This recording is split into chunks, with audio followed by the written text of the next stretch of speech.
Davis, Romanus. it's officially the end of the summer. How was your summer? Good summer. Good summer? Yeah, memorable in a lot of ways. No kidding. I would say. Yeah. Movies were good. Ish. Yeah. Yeah, you didn't sound too confident about that. Yeah, I mean, I don't know, man. I think we're in this very post-COVID era summer now. Yeah. And I think movies are just trying to rediscover their footing again, which I think a lot of the data that we'll pour over on this episode will emphasize. But it was a pretty good summer. You have data? Yeah, people love using that word these days. Have you noticed? Everybody's using the word data lately. I mean, in my work, I guess that happens all the time. I'm sure, but you actually deal with numbers. Right. Like, people are using the word data just for kind of anything. Yeah. Like if it's an assessment or a survey, they're just calling it data, which I guess qualifies by definition, but you know, I feel like it wasn't used. I have a lot of past. opinions about what you just said, but unfortunately, it doesn't pertain to the pod. Really? Yeah. I still want to hear them anyway. We'll talk later. Can we? Okay. Yeah. That sounds good. Yeah, you know. Well, we will be pouring over some data today for all, just kind of like box office receipts and reports over the summer. But I think it seems like it's been a pretty profitable summer for many movies this summer, but there's also been some movies that severely underperformed that I was not expecting. I would say the same. A lot of movies that I thought I was going to enjoy and did enjoy, and I guess that was not the popular opinion. They just did not land on their feet at the box office. Well, let's break this down, because summers, they usually kind of quantify when summers start at like the first week of May or something. And the first week of May, the movie that came out was The Fall Guy. Oh, do you remember that movie? Was that with Ryan Gosling? Yeah, and Emily Blunt. Yeah. And it was that David Leitch movie, and I like David Leitch as a filmmaker, but every single time I saw that trailer in theaters leading up to the film, there was not a single moment where I'm like, I need to go see that movie. And I did not go see that movie. And I have no idea how it performed whatsoever. I think it was like pretty mixed reception from people, but there was just never a moment where I was like itching to go watch it. It's like on Peacock now, like an extended cut. Oh my God, of it is on Peacock. It's like 2.5 hours long somehow, and I'm just like, maybe one day when I'm just so bored and a little intoxicated, and I'm like, oh, you know what, I might be able to sit through this now, but I don't see that happening in my near future, and clearly, the conversation of that movie has pretty much evaporated, so nobody cares. Well, you bring up a good point, and I want to mention to the audience that we don't just watch every movie that comes out in theaters, and especially movies that we think we're just not going to enjoy because we don't want to purposefully destroy a movie on our podcast. Yeah. It's one thing if we go in with righteous expectations and we don't enjoy it, and then like the Shyamalan movies. Oh man, but like it has been a rough summer. It's been a rough summer, baby. But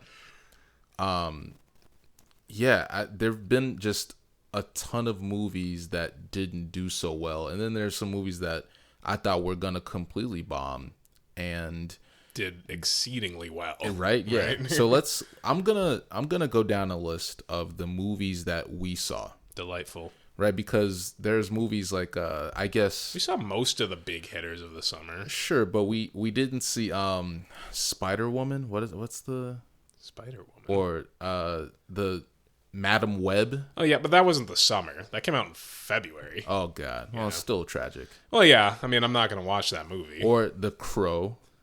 We didn't. Oh my see God! That. Do you remember that came out like a week ago or I some know, shit? Yeah. And I yet, do not care. Yeah, and no one does. Nobody cares. We didn't see the that. actors didn't care. It's too bad. Is it? I like Bill Skarsgård. I like FK Twig's music, and I was just sitting there thinking, "There's a remake of The Crow. Why?" Yeah. But I do remember hearing that movie had been in development hell for a long time. And I think like Luke Evans was originally supposed to play the lead character at one point, but who cares, at this point. Yeah. Let's go down the list of the movies that we saw, and I'll just read budget and then what it made in the box office. Perfect. Okay. The Watchers, $30 million budget, $33 million box office. Jesus Christ! Actually, I should laugh. We've done enough damage. At least they met their budget back. To me, like, that's not tragic. I don't know. They made $3 million back. Well, then you gotta, but also we don't know how much they spent in advertising. That's what I'm wondering. Does that include marketing in the budget? It probably doesn't. Yeah, so they did lose I guarantee money. you that did not. That didn't work out. Furiosa, a movie that we both sort of enjoyed. I like that. I don't know if I'm going to watch it again anytime soon, but the more I've sat with that movie in my head, the less I'm disappointed by it, I guess I can say. Like, it was a good movie. It's now on Max, which, like, that's kind of crazy how a movie that followed Fury Road, and Fury Road was just so amazing. One of my favorite cinematic experiences of all time. And now Furiosa, budget $168 million, box office $173 million, right? So it definitely, that, and the marketing for sure, they spent a ton on. So they absolutely lost money on this movie. Really? Yeah, just honestly, that's really sad to me. Like, because you can, like, tell that despite some of the deficiencies I see in the film, I can tell that a visionary like George Miller poured his heart and soul into making that movie. And I can see all of it on the screen. And I can tell, it's just like, this looks like a movie that he spent a decade trying to piece together so it could look comprehensible on screen. But it's sad. It seemed like that movie was going to do very well. Like, the marketing for it was pretty solid. The general reception for it was pretty good. Yeah. And, it's a sequel to, like, an underdog film from 10 years ago that nobody expected to do so well financially and critically. Yeah, but like we said before, Furiosa didn't, in that time frame, they weren't able to capitalize on the momentum from Fury Road. That's true. Right? Like, if this was like 3 years after, even five to me, yeah. like it would have been. Now it has much to better. like it has the problem of having to reintroduce itself to a newer audience, and so many people don't even know the character of Mad Max, much less Furiosa, just because she only appeared as a character in one Mad Max film 10 years ago, and who was the highlight of that film. But now today, it's like, either you've seen Mad Max and you know who this character is, or you have no idea why there's this big dystopian action movie with Anya Taylor-Joy. Right. And if you've seen Fury Road, you know that Furiosa is going to be alive, right? Because these events happened before Fury Road. Kinds of Kindness, moving on. Budget $15 million. Box office $14 million. Jesus Christ. Yeah. That's already on Hulu too. Is it? Yeah, that movie spent fucking 2 months in theaters before it was dumped on streaming. Like, the turnover these days for movies going from theaters to streaming is painful to watch. Even if they do well, they just immediately go straight to streaming. Remember back in the day when you had to see a movie in theaters, and if you waited too long, it'd be out of theaters, and then you wouldn't be able to see it on DVD. You're waiting like 5 to 8 months. That's what for physical media to release for you to get it. You've lost out, or you get a bootleg. But anyway, that's true. Just piracy has not gone away. No, but you wouldn't see a high quality version of that movie for, I would even say, 10 months for certain movies. Yeah. I remember some movies that did so well, they kept them in theaters for so long. Yeah. And the amount of screens they'd be showing on would become limited the longer they would stay in theaters. And that, is with any movie still. But once they leave theaters, it would be so long before it would end up on a physical it would gain physical media. Right. And there became an actual yearning for people to want to rewatch those movies after they would see them in theaters, because they would be forced to wait so long. And now they're dumped on streaming a month or 2 months after being in theaters, and everybody has instant access to them. Or I shouldn't say everybody, but more people have instant access to them. And it just kind of, it ruins a lot of the speciality of not just the theatrical experience, but being able to sit with a movie and let your thoughts process it a little bit longer. Yeah, I mean, when it's so easily accessible for so many people, they can just exploit the movie a lot easier, I think. The other side of it too is that it really ruins movie ticket sales overall, because if I know that this movie's just gonna come out on HBO Max or Hulu in a month, then why would I pay $20 plus $15 for a bucket of popcorn, like concessions, and be around maybe an audience that people are talking, like it just the disrespect and the lack of etiquette, especially when like the streaming service you're paying for that it's going to get dumped on in a month costs the equivalent of a ticket to go see it in the theater. Right. And it's like the theatrical experience is what it is, and it is it can be very fantastic, and that's why I love going to the movies. But you're not always guaranteed that special experience when you have to share that space with so many other people that might not have the same sensibilities as you do. Yeah. So it's like, I have HBO Max or I have Hulu, I have Netflix. This movie gets dumped on one of those platforms a month after being in theaters, and I am still paying the same price to see it because it costs the equivalent of a ticket for a monthly subscription on these streaming platforms. Sad. Movies. It is sad. Like the turnover has gotten pretty bad, and like you said, it does ruin the profitability of a lot of films too. It's definitely a negative feedback loop. Absolutely. Moving on to greener pastures. Civil War, budget $50 million, box office $122.5 million. It's pretty good. Yeah. That I think that came out early April too. Yes, so just right on the tail end of the spring period, and that did very well. Yeah. I think it was it became A24 one of the most profitable films for A24. One of them, well. Yeah. And it shows.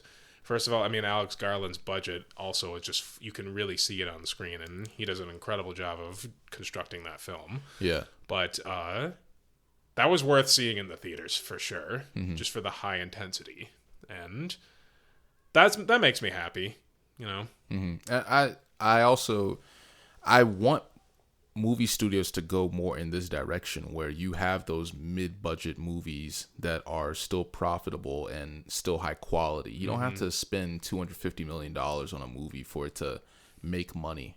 Exactly. You know what I mean? Like, because if at a certain point you're guaranteeing that your movie is going to be a flop, there's no way that it's going to be profitable if your movie is so expensive. It's always so funny to me that you look at the financial specialists in this field, the producers, the film executives, and they're the ones that are essentially signing off on every decision made in the production of these movies. And they do their calculations or whatever, and they through marketing and production value, they're calculating that this movie should generate this amount of money. Yeah. But they are never going to be experts on the quality of the movie being made exactly, and what people expect to see. They only have very, very loose theories and projections. And there's some movies that we saw this summer where I kind of even bought into that, and then my expectations were subverted in some of the worst ways. Yeah. And you can tell that the creatives behind the movies being made aren't necessarily the shot callers of what they're generating on screen for people to see. And that's can end up severely impacting your financial returns. And that's why it's like, these executives that are making these fucking decisions, what the hell, why are they the ones that are always in charge of this bullshit? Because they're almost half the time right, maybe, and the other half of the time they're spectacularly wrong. Especially with movies that are a part of a franchise, like Alien Romulus, where there's a certain point where you can tell that the studio has been interfering with the production of this movie. I think that movie had, for a movie that was still so good, I think that movie had the most abundant studio interference, where it's just like, you can tell what decisions were made in this that probably had nothing to do with the creators behind it. And I could be wrong about that, but it doesn't feel like that whatsoever. Well, hopefully in the next movie, the director will have more of the reins, they are basically leading to another sequel, but in all honesty, Alien movies are kind of the same anyway. Pretty much. There's a formula to them, a formula that is pretty regularly followed. Okay, moving on. Kingdom of the Planet of the Apes, budget $160 million, box office What was so funny? I'm sorry. What is the order that you're reading these in? I'm random. Oh, okay. Like, just like okay, it. that makes sense because I'm just like, because this list is all over the place. It is. Oh yeah. Oh, it gets worse. I just you know what I went off of? Oh. Yeah, I went off of how many people, like our most popular episodes. Oh, that's good. Yeah. That's interesting. That makes sense. Yeah. Okay. Fun. I'm just like, what fucking order is this? Because you're talking about a movie we saw in like July, and then you're going back to April, and then you're going to May. I think I was ripping and running to make this list, and I was like just going down. Just jot it down. Just jot it down. Yeah, That's there's no rhyme or reason to this podcast anyway. That's true. Yeah. That's true. There's no rhyme or reason. Whoa! Oh my goodness. Anyway, Kingdom of the Planet of the Apes budget 160 million, box office 397 million. Oh, thank God. Yeah, that's a movie. Thank God. It definitely didn't get as much praise as I would have hoped after seeing it. That movie blew me away. That movie was terrific. I loved it. It might be my movie of the year. Honestly, that's a good choice, especially in like the big blockbuster sphere of films this year. It's definitely up there as one of the best ones. Yeah. Like, it's very hard to watch that movie and think that a lot of other movies this year can compete with just the visuals of that film, like the visual effects. Yes. Like maybe Dune or Alien Romulus have Allen caliber visuals, but there was just something Twisters. really... Fuck off. You're not funny. You're not funny. This is trauma for me at this point. Twister trauma. Twister trauma. No, yeah. I'm glad that movie was profitable. You know when you root for certain movies you want, and then you root against movies because it always just seems like the Planet of the Apes has never been like the favorites of like large franchises whatsoever. But ever since they've done this reboot series in the early 2010s, there's been like such a very strong cult resurgence of people that love and cherish this franchise.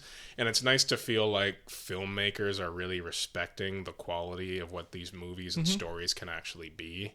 And that was a terrific movie. I'm really glad that it made some money back. And every movie has been different enough and fresh enough to keep that momentum of the movies, right? Because it's kind of hard to make a successful franchise with 5 movies or 4 movies, right? So, all of which are like on some same level of quality, and the quality's really good. Like Mission Impossible is one I really like to refer to, because I think that franchise, generally speaking, most of them are really good. Besides 2, I would say, yeah. I think 2 even has its moments, though. Because I would I wouldn't watch that movie and say that this is just a flat-out bad movie. It's early 2000s schlock. Very much. It's very early 2000s John Woo schlock, but you take it out of the Mission Impossible franchise, and it's a pretty solid action movie on its own. Sure. As far as, like, comparing it to the others, it definitely gets way better than that movie. For sure. I do appreciate whoever's in charge of the Planet of the Apes franchise now. Kudos, like doing a great job.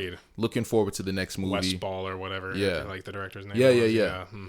I'm like, that's one thing where I'm just like, I'm watching these new Planet of the Apes movies, and I'm like, I'm looking forward to the next one. Sure. Again. And if it comes out in 5 years, I'll be there. I'll be there because like they keep upping the ante on the visual elements of these movies, and it just keeps it really, it's easy to engage with for that reason because it's so stunning to watch and look at. Deadpool and Wolverine, budget $200 million. Here we go. Box office $1.26 billion. Yeah. God damn. I don't think anybody going into this year was surprised that movie was going to make this much money. And honestly, it's a fun ass movie. We were hooping and screaming and hollering in that movie. We were so excited, man. I feel like it's the only movie I've seen this year that I would actually label as a comedy. I mean, well, we saw Bad Boys. That's a comedy. I feel like this was more of a comedy than Bad Boys, though. Okay, I mean, sure. Like, because there was actual very creative action sequences in Bad Boys. And I wouldn't necessarily say that about Deadpool and Wolverine, but it does have some good action sequences. But most of the movie is just flat out humor. There's barely any dramatic moments in that entire movie. In Deadpool and Wolverine? Yeah. Yeah, I probably agree with that. The one scene when Wolverine's talking to his daughter, X-23. That's probably it. See, but you know that. It's so easy to gravitate towards those like Sure. brief moments in that movie that are actually dramatic. Yeah. They sprinkle a lot of the drama. It's silly, but they sprinkle drama a little bit in Bad Boys. But it's mostly just kind of action and banter between Martin Lawrence and Will Smith, which is what all of them are. Yeah. But that's why I like Deadpool and Wolverine, though, because it feels like a comedy, and I haven't really seen a lot of comedies this year. Well, perfect lead into Bad Boys Ride or Die. Budget $100 million, box office $402 million. See, that's got to be one of the most impressive things that has happened with a movie this year. Certainly shocking. I know how strong that franchise is still going at this point. I think that like 30 years later. it's Will Smith's first successful movie since The Slap, right? Like I think he did a slave movie. Yeah, he did after Emancipation, but it didn't do so well. Nobody saw it. Yeah. So he went back to his more comedy chops, which I think was probably a good decision. It is. And they also marketed the fuck out of this movie, man. They did. They were had playing a lot of trailers. They had celebrities from the Miami Heat. They had Messi in trailers and advertisement. They really wanted this movie to do well, and I mean, look, clearly it worked. It did work, and the franchise itself has crossed over $1 billion. So it's a successful franchise for 4 films spanned over at 30 20 years. Yeah. Oh yeah. Damn. Wait, when did the first Bad Boys come out? Mid-90s. God damn. Crazy, so we're as old as the Bad Boys series. Oh man, yeah, we are, aren't we? Are we the bad boys now, or are we the old boys? Bad boys. What you gonna do? Anyway. But I mean, look, good for them dogs fresh. That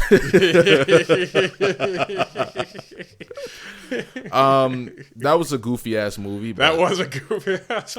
Good for them. Yeah, I'm actually happy for them. Yeah, I did not expect that movie to do so well and for me to enjoy it as much as I did, but it was a good time. Next movie, Long Legs. Nice. Budget $10 million. Box office $103 million. Jesus Christ! And that has to be like the biggest returns out of any movie this summer. I also want to mention that they made their budget back in the first weekend. See, this is a perfect example of creative marketing too, because that movie just started marketing the shit out of itself the last 2 or 3 weeks before the movie came out, and they got creative with it. Yeah, they did crazy stuff. There were phone numbers you could call that would tell you your birthday or something, and it would be tailored to the movie or something.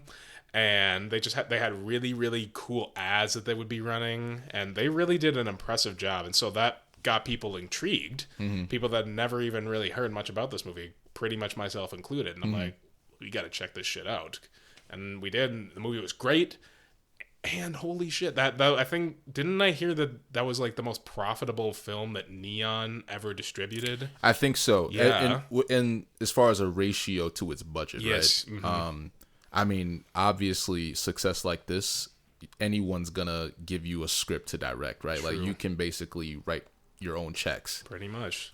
So looking forward to the next thing coming from that director, who was in Legally Blonde. Yes, I just saw a small. I went to the movies a couple days ago, and I saw a teaser for his new movie that comes out in January. Oh yeah, you told me. Yeah. I think we talked about this on the Long Legs episode. Does it look good? They don't show anything. It's like a 30-second teaser, and there's one shot of Theo James from Divergent and White Lotus, just standing there covered in blood, and then it just cuts to the title called The Monkey.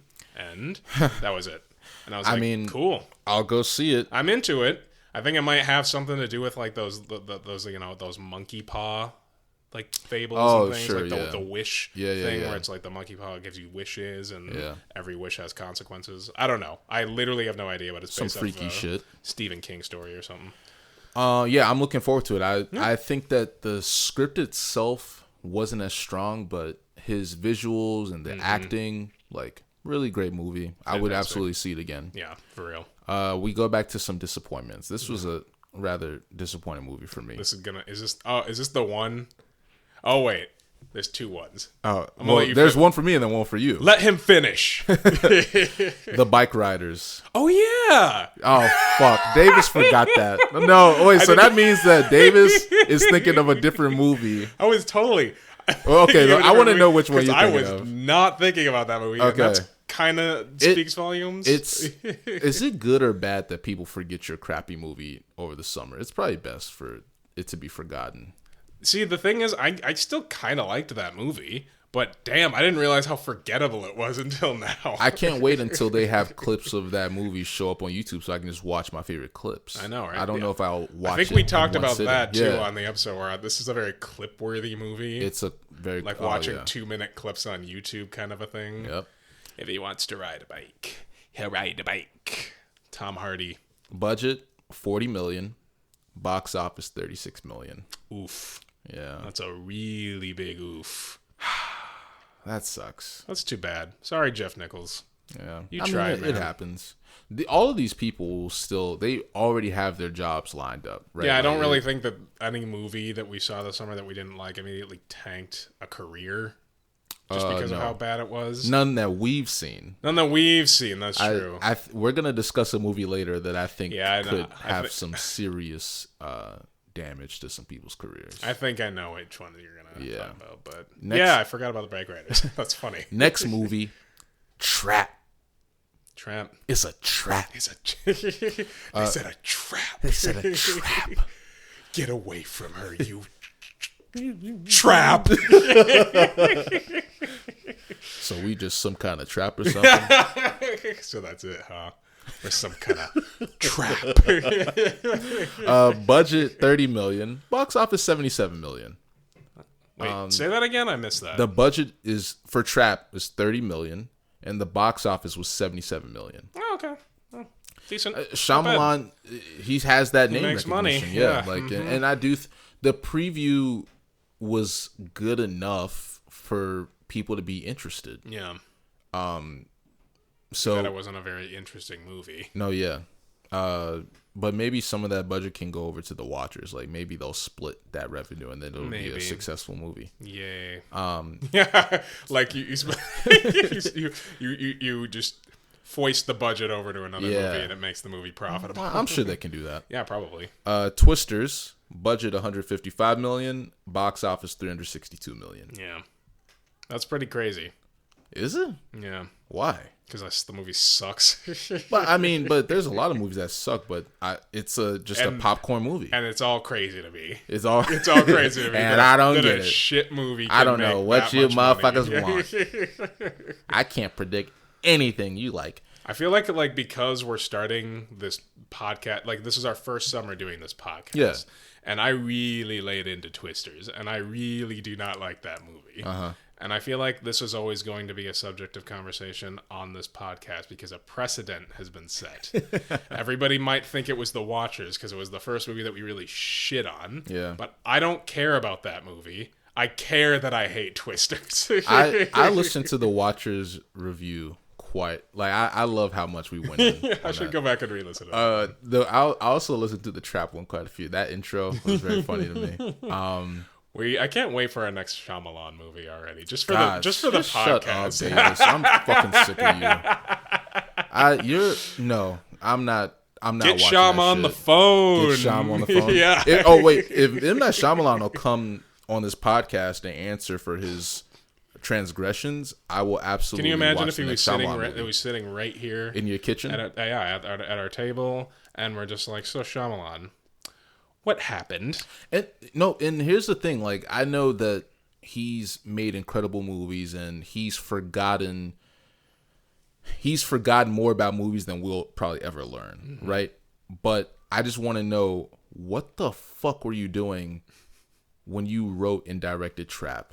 That's just all I want to ask. Like, I heard a really interesting analysis about the movie that was calling it essentially like a love letter to his own family, and how the movie is expressing this dichotomy of trying to balance your work and not let it interfere with your family. So he made a movie about a serial killer dad? I guess, I mean, I get I can understand that interpretation, and that's the closest thing that I've heard to like what the movie is trying to say thematically. Still doesn't work for me because I think it was still hollow nepotism crap. Yeah, there's a billboard of the Watchers in Trap. So crazy. He advertised his daughter's movie in his movie that he also cast his other daughter in. I know that, like... And she plays a prominent role in the plot of the movie. I know that Michael Bay has done that kind of stuff before in his own movies, too. Like, when I rewatched Ambulance earlier this year, there's a joke where one of the characters just says, "Hey, let's go in there like in Bad Boys." Just flat out says it. Oh my god! And honestly, I laughed. I got a good laugh out of it. I like that movie like quite a bit. Which one was that? Ambulance. Oh, okay. I think it's one of the best action movies of this decade so far. I think it's fantastic. And, what does that say about this decade, man? well, I don't know, that we should rely a little bit more on practicality. I'm not going to go into it. Okay. Okay, so Twisters did well. I hate it. I don't know how we got back to Shyamalan from Twisters. I hate it. We got to stop talking about that guy. Okay. And I got to stop talking about Twisters. I fucking hate it. Alien Romulus, and we should say this movie's still out. It's still making money right now. It's been doing very well. But yeah, it's profited. Budget $80 million. Box office $285 million. Wonderful. At the time of recording this podcast. And that movie's only like 3 weeks old now, I think. Yeah, I'm sure if that it's probably crossed over to 300 million by the time we'll drop the podcast. Actually, so yeah. I mean, good for them. Good for them. Yeah. I mean, young cast. Yeah, it deserves it. Yeah. It's a really well constructed movie, despite the studio interference qualities of it. Yeah. But it's pretty good. Pretty great movie. So does that conclude what we saw? That concludes it, but I do have a list of top 3 winners and top 3 losers of the summer. Like personally? Yes. Okay, like in cool. my opinion, these are the top 3 winners and the top 3 losers. Well, what a coincidence. I also happen to have that list here. Funny how that works. Kind of seems like people can indicate what we're going to say on this based on our opinions of each of these films as we're going through. I think there are a few that you might be surprised, but okay. Okay. Yeah. Well, start us off with your first winner. Top 3 winners. At number 3, for me, Long Legs. Nice. Made back 10 times its budget. And I want to see more low-budget to mid-budget movies do well. Same. And they're doing it, man. Long Legs did a great job. It's a great directorial debut for the director. Great. Excellent. What about you? Oz Perkins. Good job with that movie. Yeah. So my number 3 then is a movie I just went to see the other day because I was trying to catch up on a couple of movies that came out last month. And that was Strange Darling.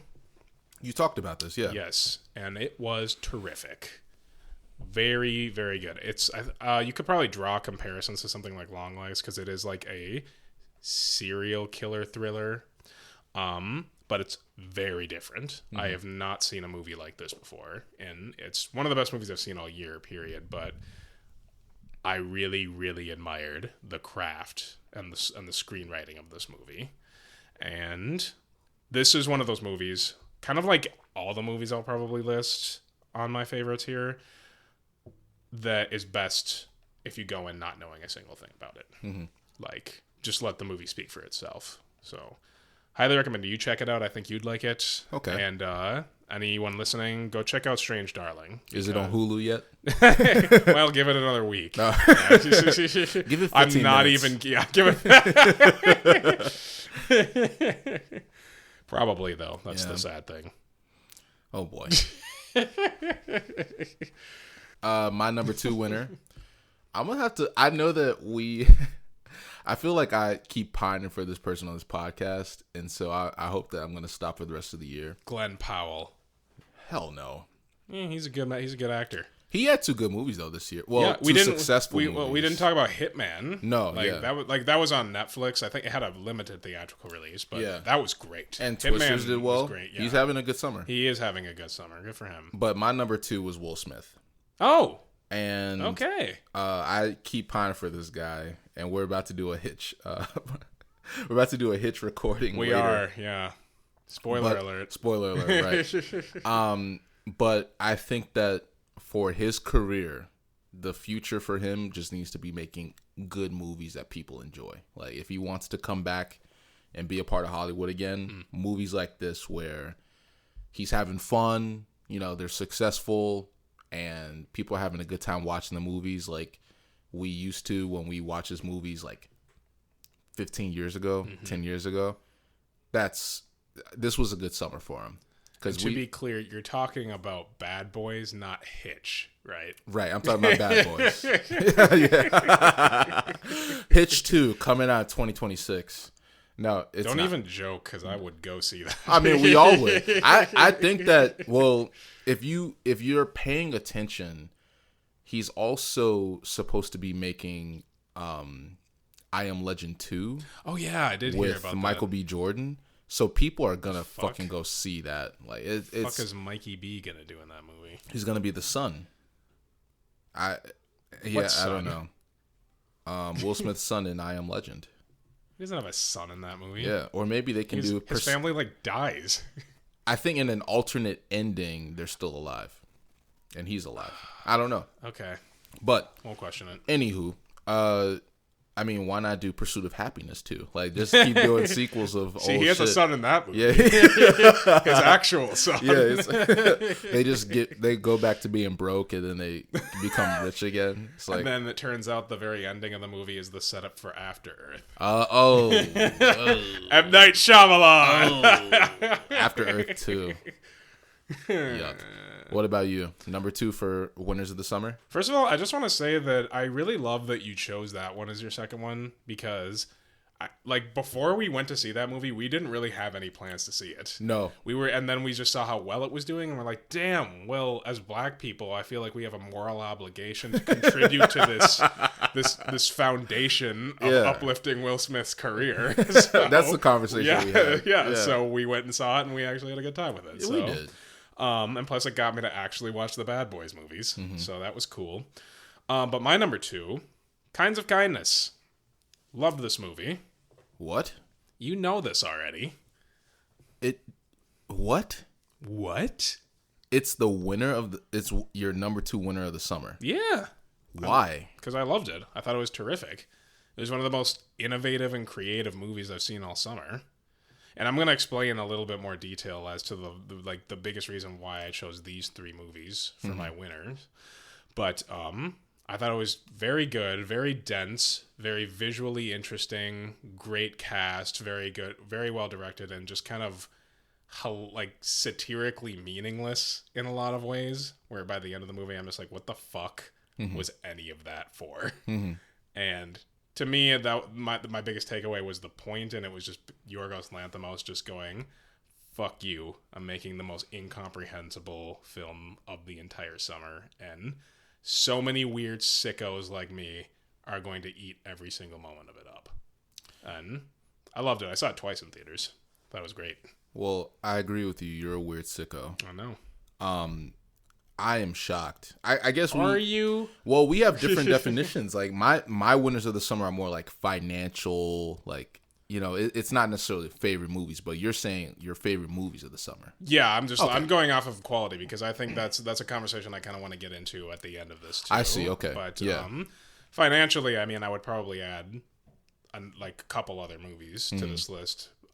In terms of what the returns looked like, because I don't even know how Strange Darling has been doing in theaters, and I don't I think the word of mouth has been really good on that movie, so I think it might have turned a profit because it was a very small budget and it really shows.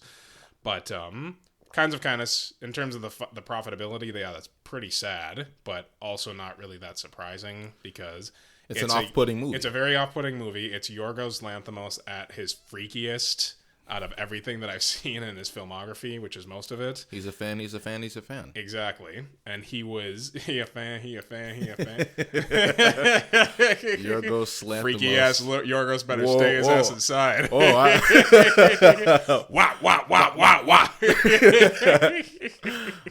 But I don't really think he had a lot of intention of this movie being received perfectly on a critical or a financial success. I clearly just feel like he just wanted to make this movie because he wanted to make this movie.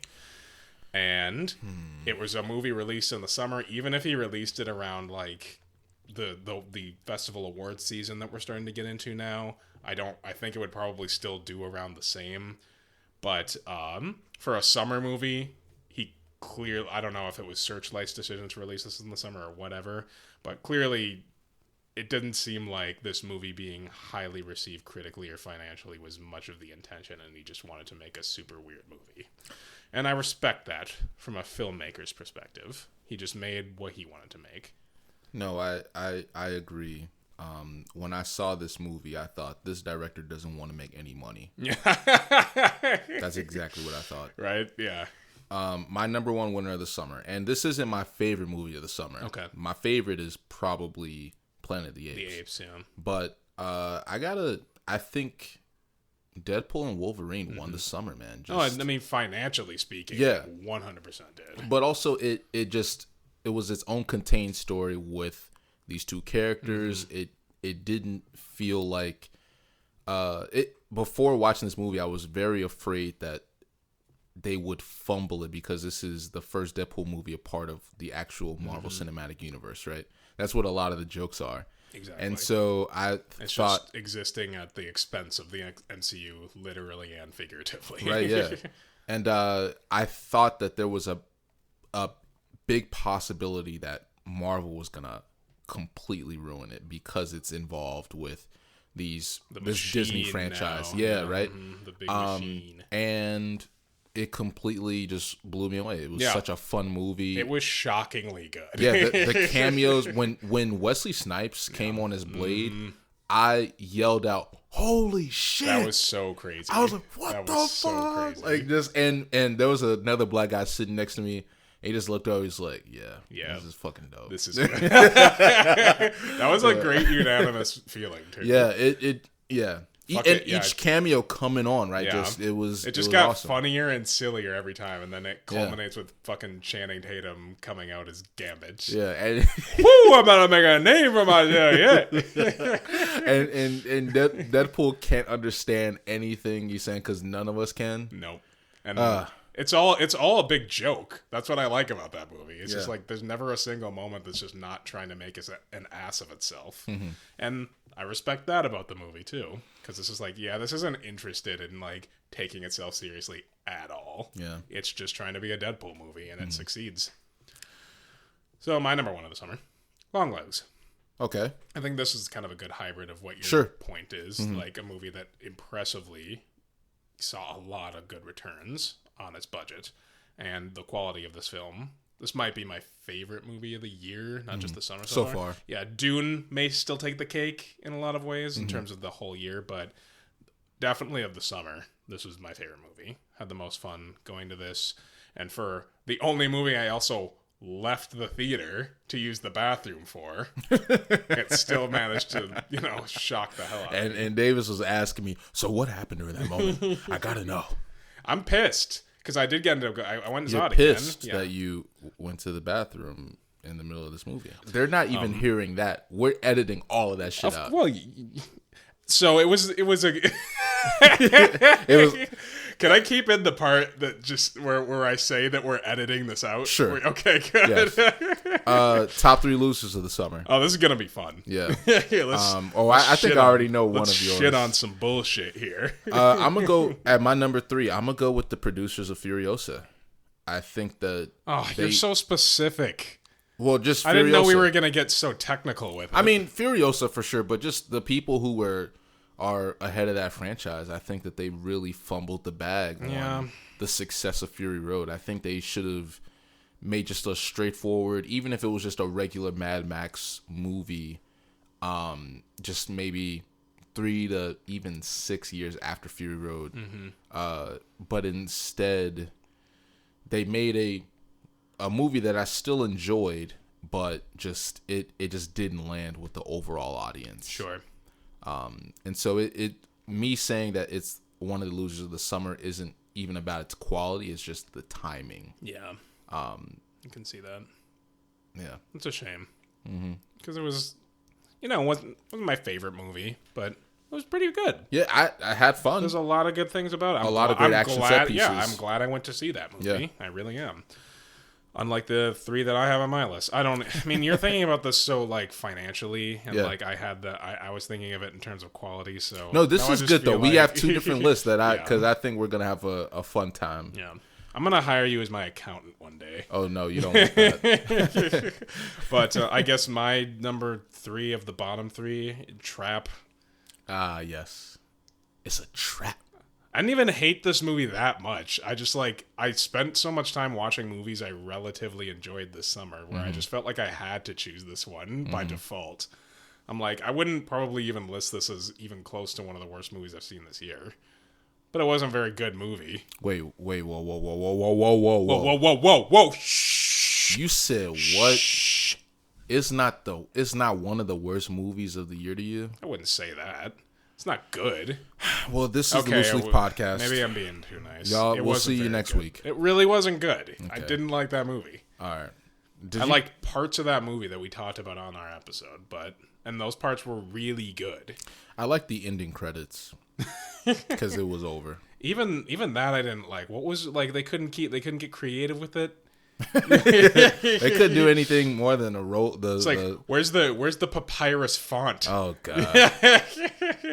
Where's Helvetica? Do something. Well, this is a great segue into my number 2 loser of the summer, the Shyamalan family. Damn it! Why? I don't even want to list mine anymore. Why? Because yours are good answers. Yours are so specific. You put thought into this. Oh, then you'll love my number 1. But the Shyamalan family, I think that they just need to. His daughter, that's the director, not the singer / actress. I think that she did act too. I think that she can go off and do another movie in 2 to 3 years. That's fine. You started your directorial debut. But I think it's best to get from under the wing of your father. Yeah. And you're talking about Ishana, the director. Sure. Okay. Yeah, I mean, unless that girl in Trap who is singing, actress, and a director, which then I'm like, okay, you know what? Give it 2 to 3 years. Yeah, good for you. Because Trap was a lot better received by more people than The Watchers was. Sure, but still. Clearly they got a lot. Clearly the Shyamalan family has a lot of ideas. So, I mean, give it 2 to 3 years. Yeah, I don't know. We'll see. We will see. I'm sure that she'll have a budding career, but I just think that I'm just gonna say my number 2 is Watchers for this. Oh my god! So, great. Then let's talk about it. We're just the nepotism was just too front and center. You know what I mean? Yeah. Mm-hmm. Coppola had his daughter in Godfather 3, but the first time I watched that movie, I knew who Sofia Coppola was. Mm-hmm. But the first time I watched The Godfather 3, I didn't know that was Sofia Coppola, and I didn't know she was in the movie. Mm-hmm. And she's one of the best parts of that movie, from an acting front. Yeah, not hard to do, but in that movie, but. You really don't like Godfather Part 3. I feel like the only person in the world that actually likes that one. A dead person would have been a better actor in that movie than Pacino. A dead person. Yeah. Well, the alternate version of that movie is called The Death of Michael Corleone. Yes, it is. Yeah. I mean, he is a dead person in the movie. No, so your number 2 is The Watchers. Yep. I mean, see, the thing is, okay, yes, it's one of the worst movies that you've seen. Yeah, this I year. really didn't like that movie. Well, none of us did. I don't think. Yeah, nobody did. Those who nobody did. did. Those who saw it. Those who I don't really think those who watched it. Those who fuck. How many bits did we do on that in the episode? Oh my god, yeah, we murdered that episode. There's no. That was our first killing spree on the podcast here. We laid into Watchers. Yeah, I can't wait until next year when we don't have to talk about the Shyamalans. We will still probably figure out a way to talk about them. I hope not. Yeah, me too. My number 1, loser of the summer, Lionsgate. Oh, okay. The studio. Instantly, I'm thinking, is that a foreign film? No. I'm like, the studio. The studio, Lionsgate. Let me just name 2 duds right here: Borderlands, The Crow, and they're about to release another movie, Megalopolis. And I sent you this little. Speaking of Coppola, Funny that you mentioned him. So this is more interesting because I was just gonna say Twisters for my number one, but that movie actually made money somehow, Right. and now I'm just like, everybody knows I hate that movie. Let's talk about Lionsgate. Well, but I was about to say about Megalopolis. We just read that apparently on its opening, it's projected to make $5 million. That's not funny. Why am I? No, because that's fucked up. The budget is $250 to $300 million. Jesus Christ! And so I think, we're in for a really painful final part of this month, aren't we? like, what I would say about a movie like Kinds of Kindness is that with a budget like $15 million, in movies funding, you didn't lose that much anyway, right? Like, you didn't put $200 million in marketing for a $15 million movie, right? So like they are gonna be okay. You know, everyone's careers are gonna be okay. I think that this could have serious financial implications for Coppola and Lionsgate, especially for a movie that Coppola himself has spent like 20 years trying to get made. Yeah, and it got very mixed reviews at Cannes. Yeah, and there's been like no marketing for this movie, and then it comes out in a few weeks. Yeah, and Borderlands bombed. The Crow bombed. So let's talk about Borderlands. Why? Because we didn't see that movie, and I think that's kind of hilarious. How is that hilarious? No one saw that shit. Nobody did see that movie. It's the one thing that unites us all. No one saw Borderlands. But it's like we saw that trailer a few times before it came out, so they clearly spent a good amount of money in the marketing, which I don't know if that's included in the absurd production budget for that movie. But it's like, Borderlands was a pretty well-regarded game series. I played the first two games. I thought they were a lot of fun. There was a lot of creativity to them. Mm-hmm. And so now that this movie came out with a pretty A-listing cast attached to it, with such a huge budget, and Lionsgate distributed it, what the fuck happened there? I think that the studios are trying to capitalize off of the success of Guardians of the Galaxy, so they're looking for other properties that's like, what's a ragtag group of people like doing the impossible. Let's make it colorful and lifeless. Let's play that song. Let's get a funny black guy and a white woman that everybody sort of likes and recognizes, and some other motherfuckers. I do like Kate Blanchett. Yeah, and then like Kevin Hart does his Kevin Hart-isms where he's like, now there's piss in the car. Nah, see what you did. There's piss in the car. And like, Jamie Lee Curtis is in it. Jack Black voices a character. Oh God. Oh, Jack Black is in another movie that people are not gonna watch. Have you ever played Minecraft? I just saw the trailer for that movie, and I was so stupid. I was shocked how scary the lamb looks in that, or like whatever. I didn't realize the movie was live action. I thought they were gonna. I didn't expect that to. It should be an animated movie. I expected it to be like the new Mario Brothers movie, where it was just like a Illumination animated film, which would have made a little bit more sense to me. And I'm like, why? They should have live action. Yeah, terrible mistake. Yeah. Well, what's crazy is that doesn't come out until like April next year, and I'm already just like Xing that off of my watch list. Yeah, I know. I mean, but if it's so bad that that's the issue. Maybe we should see bad movies just to shit on them. Can we do that? But can we do that with movies that we feel like we'll actually laugh at with how bad they are? Because I feel like I would watch Borderlands, or I would watch this new Minecraft movie and just be exceedingly bored the entire time. Yeah. Maybe we should have seen Megalopolis. We probably could. I want to go see Megalopolis. Why? No. Because it's Francis Ford Coppola. No, hold on. We texted even earlier today, and you're like, yeah, we're probably not going to see Megalopolis. Yeah. So, exactly. So, why? I meant we're not going to see it right away. We got more important shit to do. With how crazy this this movie might go, despite like the quality of it or how much money it makes, I feel like there's going to be a window for conversation for it.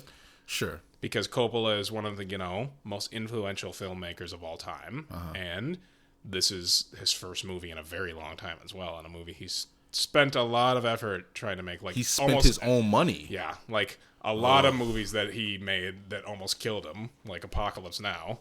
But I think there could be an interesting discourse for this movie. Yeah, but, don't marry yourselves to that notion, anybody listening, because we don't know if we're gonna go see Megalopolis yet. Okay, your last loser of the summer. Oh, it's just Twisters. That was it.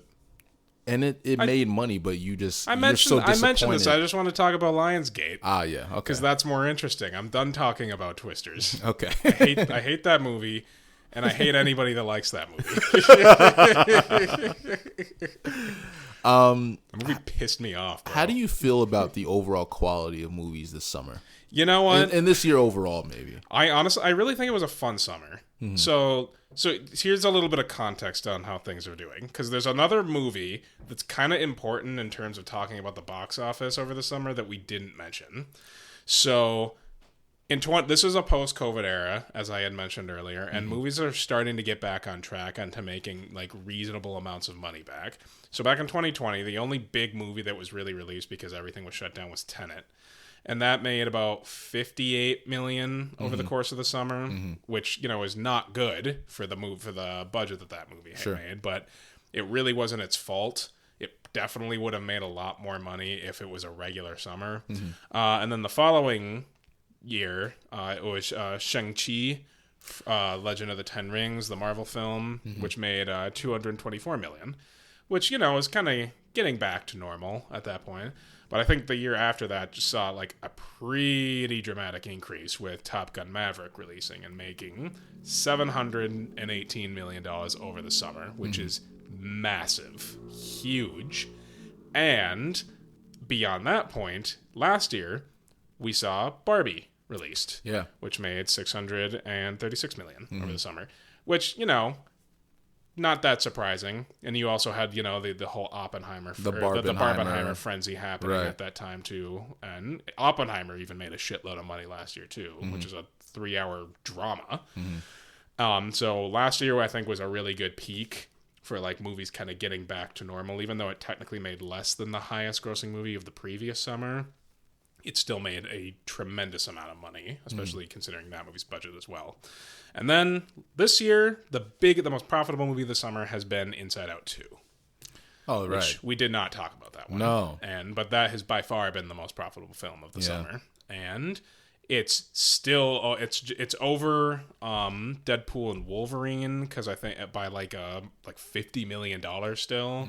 So I don't know if that's going to end up even getting beat this year. No. Like, that's pretty damn good. Yeah. And we didn't see it. I don't plan to see it.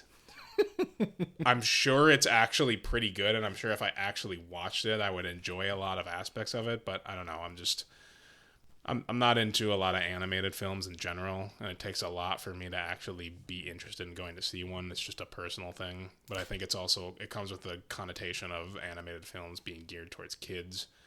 But Inside Out 2 is geared towards kids. It's just one of those kids movies that adults can find enjoyment of because there's a lot of emotional density to it. I haven't even seen the first one. First one's good.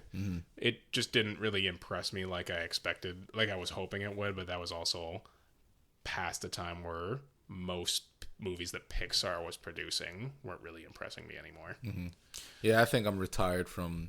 I was about to say I think I'm retired from watching movies like that, especially in theaters, but they're... because you're going to be sitting there with like kids and parents, and you're like a late 20-year-old sitting there alone in a theater watching Inside Out 2. About to be 30 in like 2 years, so a year and a half, actually. Like, that's not really the vibe that I'm trying to put out there. No, you got like me in a do-rag and sweatpants. It's like kids everywhere. Surrounded by kids in a theater to see Inside Out 2. I'm trying to watch Incredibles 3, motherfucker. Shut the fuck up. Oh my god! But can we will go see, I want to go see Moana 2 in a couple of months though. Why? I love Moana. That's probably the last like Disney animated movie that I've really loved. I haven't even seen the first one. That movie is almost 10 years old as well. Is it? Yeah, but It's a great movie. It's actually really good. Yeah, I mean, if you want to review it, sure, fuck it, whatever. You know, whatever. What were we talking about? It was a trap. It's a trap. There's got to be an edit out there somewhere with Admiral Akbar from Star Wars just coming in and being like, It's a trap. Okay, so overall, I think the quality of the summer was pretty solid. I think there were more really good movies than bad movies that we've seen this summer. And we saw some low budget movies do well, like Long Legs. We saw mid-level budget movies do well, and we saw big budget movies do well. I wonder what the rest of the year has in store for us. Yeah, I mean, it's festival season now. We're getting into like a little bit more of a competitive space where a lot of the big award shows are going to be presented in a few months and nominations will be given. So I'm hoping that movies are going to start to step up their game soon because it's been a pretty good year. There's been a lot of movies that have impressed me.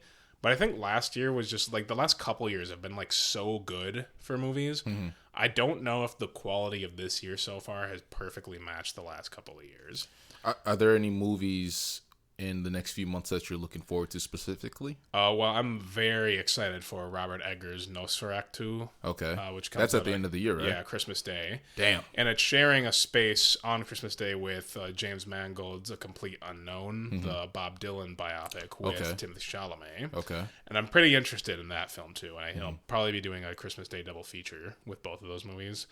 But those are two I'm really excited for. I'm really excited for Sean Baker's new movie Nora next month because I have loved his films. There's probably a couple others I'm looking forward to. We'll see about Ridley Scott's Gladiator. I mean, it looks pretty epic. I don't know if Denzel. I don't know if I'm convinced it's going to be good, but could have some pretty great production qualities to it. And Ridley Scott's usually knocks it out of the park with his period pieces. So we'll see. We'll see how that does. Yeah. I'm also looking forward to Gladiator 2. I love the first one. And I mean, it's going to be an action movie during November, right? So like it's right before Thanksgiving. That's a good time to That's a good Thanksgiving movie. Yeah, yeah. Like that's one where it's just like, ooh. Yeah. We're getting into the holiday seasons. We're having some fun now at the theaters again. It's cold outside. Let's like warm up in a movie theater, watch a movie. Watch a big Coliseum movie. Yeah. Oh, the movie that I know both of us are really excited for. What? Venom: The Last Dance. Oh, another movie we're not seeing. Oh, we're not going to that shit. Yeah. Fuck, bro. Like I can't. I really can't. Another movie that I'm looking forward to though, Nickel Boys. It's coming out October 25th. I don't know the director. Tell me about that one. It's about in very limited words. It's just about a camp for teenage boys where there was a lot of abuse. Way back in the day, and it's based on a book that interesting is like it's won a ton of awards back in 2019. Okay. And just even from the previews for the movie, the visuals look incredible. Looks like it could be a very powerful movie about the American experience. Interesting. Yeah, we're getting into drama season. Yeah. I saw a movie this summer also called Sing Sing, which was about this theater program at a correctional facility. Called Sing Sing. Yeah. And it was terrific. Like easily one of the best movies of the year for sure, and could be a huge awards contender. But we're getting into that drama season where we're going to get some real heavy hitters and some very introspective films to talk about. And I'm looking forward to that. I like these. I like it when we get to this time of year. Yeah, man. Our first summer as a podcast. I think we're doing pretty well. Pretty good. And again, thank you to everybody out there that's been listening and supporting us. We love doing this. We love talking. We love talking to everybody out there. We love feedback. So always don't be afraid to send any of your questions or feedback to our leaf pile at our email, looseleafmedia95@gmail.com. And we'd be happy to answer any questions and get back to you. And feel free to follow our social media as well, at looseleafmedia. That's in the description for you to follow at any time. And we're really excited for October. We got some pretty exciting things coming up in October. And I know we say that a lot. We got some exciting things coming up pretty soon, but I think everybody is going to be pretty satisfied with some of the stuff we got coming out in October because it's spooky season. Spooky, your favorite time of year, Ro. No, I hate Halloween. Yeah, I know you do. Ooh, scary. Ooh. But as always, this has been the Loose Leaf Media Podcast. I did this with my co-host, Romanus. And my name is Davis Leaf. We will see you guys on the next episode. Thank you, as always, for joining us. Bye. Take care, guys.